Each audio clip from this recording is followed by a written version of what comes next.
Are you one of the millions of people who take a daily supplement? Maybe a multivitamin, some vitamin D, or perhaps something more exotic. The global supplement industry is worth billions, promising everything from a stronger immune system to a longer life. But what if I told you that most of them might be a complete waste of money, and in some cases, they could even be doing more harm than good? Today, we read diving deep into the world of supplements with one of the most respected scientists in the field of nutrition and gut health, Professor Tim Spector. He is the mind behind the Zoe Health study and has spent decades researching what truly makes us healthy. His insights might just change the way you look at that bottle of pills on your counter. So, which supplements get the green light from science, and which should you ditch? Let's get into it. First, let's talk about the big one, the multivitamin. It sounds like a great idea, right? A simple, all-in-one insurance policy to cover any nutritional gaps in our diet. Many of us have been taking them since we were kids. But according to Professor Spector, for the average person eating a reasonably varied diet, multivitamins are largely unnecessary. He argues that our bodies are designed to get nutrients from whole foods, not from isolated, synthetic chemicals packed into a pill. When you eat a piece of fruit, you're not just getting vitamin C, you're getting fiber. Thousands of different plant chemicals called polyphenols, and a whole host of other compounds that work together in synergy. A multivitamin just can't replicate that complexity.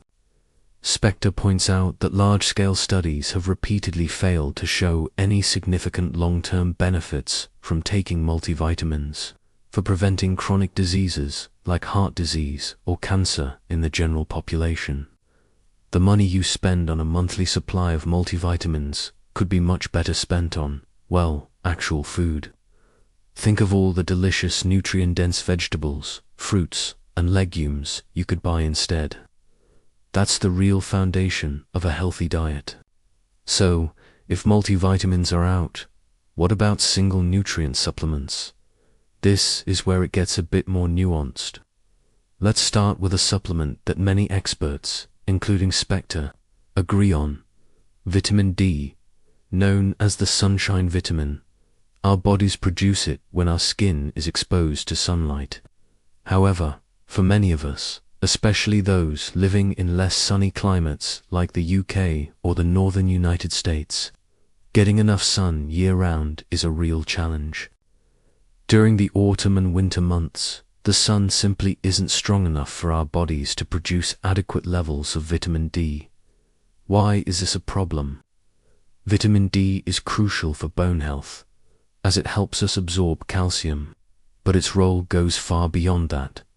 It's also vital for a properly functioning immune system. Low levels have been linked to a higher risk of infections and autoimmune diseases, because it's very difficult to get enough vitamin D from food alone. Spector recommends that most people in these regions take a daily vitamin D supplement, especially during the darker months. This is a clear case where a supplement can fill a genuine, widespread nutritional gap that a healthy diet alone often can't solve. It's a targeted, evidence-based approach rather than a just-in-case multivitamin. Now, let's move on to another popular category, antioxidants. We hear that word all the time. Supplements like vitamin C, vitamin E, and beta-carotene are marketed as miracle pills that can fight off cellular damage and slow down aging. It's a compelling story, but the science tells a different one. Professor Spector is highly skeptical of high-dose antioxidant supplements. Here's the surprising reason why. A little bit of stress on our bodies, known as hormesis, is actually a good thing. When you eat plants, they contain natural chemicals, polyphenols, which are mildly toxic.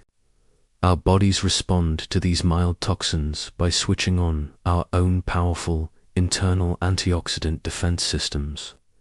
It's like a workout for your cells. When you take a massive, isolated dose of something like vitamin C in a supplement, you might actually be short-circuiting this natural process. Your body doesn't have to do the work itself. Some studies have even suggested that high-dose antioxidant supplements, particularly beta-carotene for smokers, could be harmful and potentially increase the risk of certain cancers. The lesson here: get your antioxidants from the source. Eat a diversity of plants. This is Spector's mantra. Berries, dark leafy greens, colorful vegetables, nuts, seeds, and even coffee and dark chocolate are packed with thousands of different antioxidant compounds that work together. This is the ultimate natural remedy for cellular health, not an expensive pill. Focusing on immune-boosting foods is far more effective. What about omega-3 fish oil supplements? These are incredibly popular, often recommended for heart and brain health. The evidence here is a bit mixed, but Spector leans towards getting your omega-3 south from food first. Oily fish like salmon, mackerel, and sardines are fantastic sources. Why food over pills? Again, it comes down to the whole package. When you eat fish, you're getting high-quality protein, selenium, and other important nutrients alongside the omega-3 south.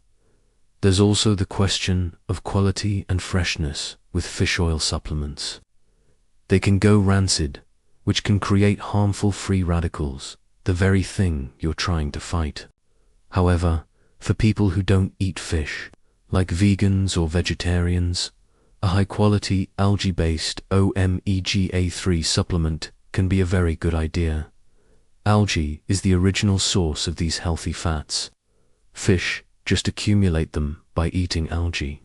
So, if you're plant-based, this is one supplement worth considering to ensure you're not missing out on these essential fatty acids. Finally, let's touch upon probiotics. As a gut health expert, you'd think Spector would be a huge fan of probiotic supplements. His answer is a classic: it depends. The problem with many over-the-counter probiotic supplements is that they often contain only a few strains of bacteria, and there's no guarantee they'll even survive the journey through your stomach acid to colonize your gut. Furthermore, everyone's gut microbiome is unique, like a fingerprint. A probiotic that works for one person might do nothing for another. Instead of popping a probiotic pill, Spector is a massive advocate for feeding your existing gut microbes with what they love to eat: fiber and fermented foods. This is the cornerstone of a gut-friendly, healthy diet.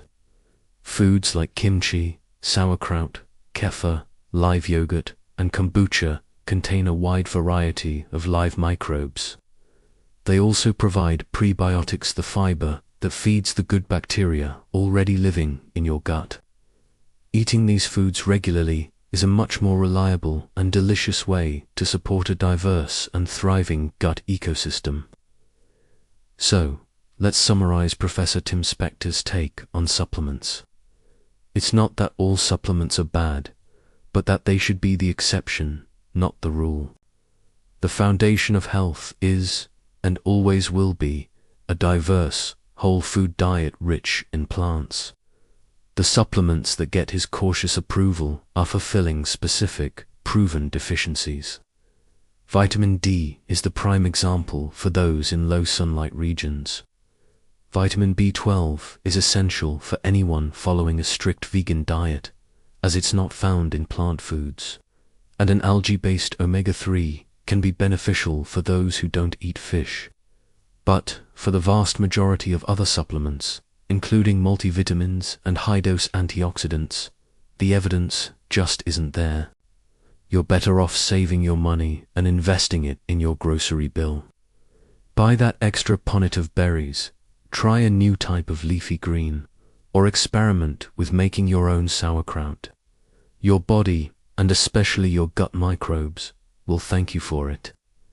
The key takeaway is to shift our mindset from pill popping to plant eating. Real, long-lasting health isn't found in a bottle. It's cultivated on your plate, one delicious and diverse meal at a time. What are your thoughts on this? Do you take any supplements? Let me know in the comments below. I'd love to hear your experiences. If you found this video helpful, please give it a thumbs up and subscribe for more evidence-based health and wellness content. Thanks for watching, and here's to your health.